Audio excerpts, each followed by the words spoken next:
الضرب بالتجزئة 23 في 231، يعني رقمين في 3 أرقام، يعني 6. يبقى احنا عندنا 6 ضربيات، 1 2 3 1 2 3.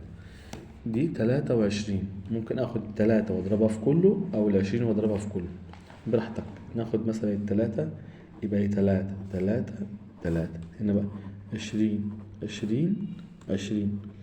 بعدين بقى هنا 31 200، 31 200 برضو، 31 200. واضرب كله بقى في بعض. لو عايز تبدأ من 20 20 20 20 في 230 واحد زي ما انت عايز. 3 في 1 ب3، 3 في 30 صفر ينزل، و3 في 3 ب9. بعدين صفرين ينزلوا، و2 في 3 ب6. صفر ينزل، 1 في 2 ب2. صفرين ينزلوا، و2 في 3 ب6. 3 أصفار ينزلوا،